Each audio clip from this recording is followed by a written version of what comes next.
Now, Israel says it is prepared to cooperate with Saudi Arabia to unite against Iran. Israel's military chief told an Arabic online newspaper that it is ready to share intelligence information with Saudi Arabia following the tensions between Tehran and Riyadh. This is Gadi Eisenkot is the man who spoke, and he said here the Iranian plan is to control the Middle East by means of two Shia crescents, the first being from Iran to Lebanon and the second across the Gulf to the Red Sea. We must stop that from happening, he said, and went on to say this is what should be prevented in the region. In this matter, there is complete agreement between us and Saudi Arabia.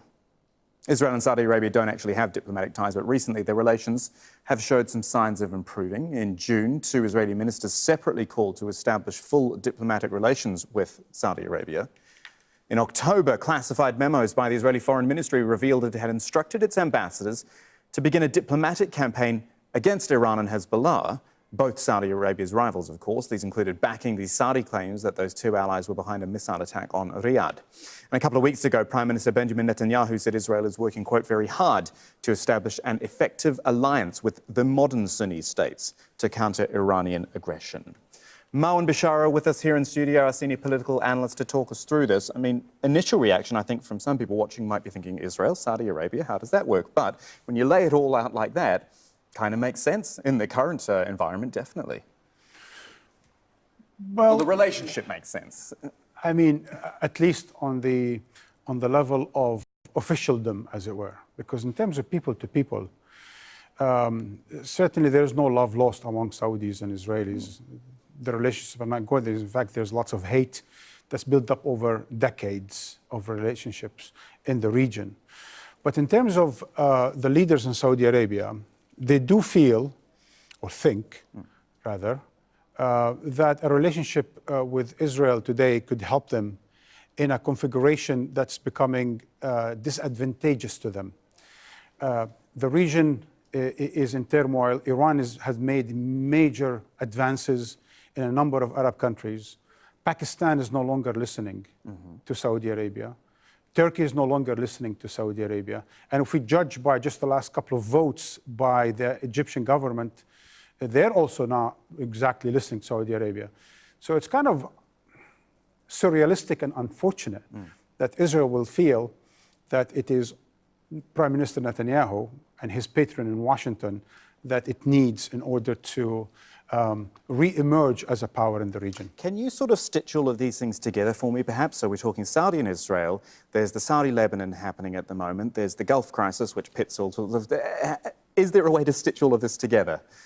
Well, look, over the last 2 years or 2.5 years, we've seen the rise of Mohammed bin Salman in Saudi Arabia based on a simple calculation or calculus.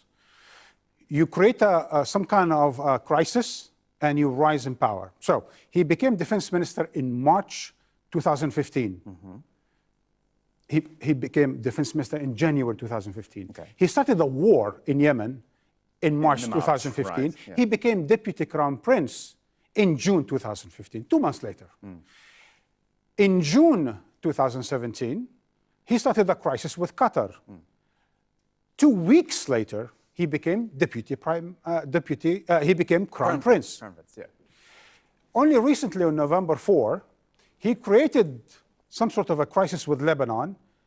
2 hours later, he purged the entire Saudi ruling class, his cousins, his ministers, previous ministers, and so on and so forth. So there's a correlation between creating a crisis and climbing the ladder of power in Saudi Arabia. Yeah. Actually, on that note, when you talk about the arrests that happened, I've seen reports today about some of those arrested being offered their freedom in exchange for, I think in some cases, 70% of their income and things like that. Do you know anything more about that or any thoughts on that? Well, I think if you're Walid bin Talal and you have something like $30 billion, you're asked to give up 20 and keep 10 or stay in prison for the rest of your life, you know, I mean...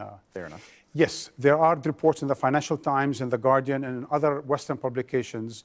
So there's almost a consensus that this is what's happening. In fact, the New York Times reported 2 days ago that 17 of those detainees were hospitalized because of the treatment by their captors, meaning there's been torture in whether it's in the Ritz Hotel or the Marriott or what have you.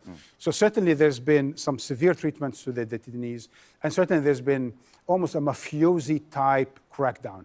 Now, the Europeans, present officials and previous officials like the foreign minister of Germany, the former prime minister of Sweden, and a whole bunch of other people, certainly American press has been quite shocked by what's going on, and they're now surely condemning the measures being used, the Machiavellian measures being used in Saudi Arabia. The only silent partner in all of this is the Trump administration. Right. And what did President Trump tweet?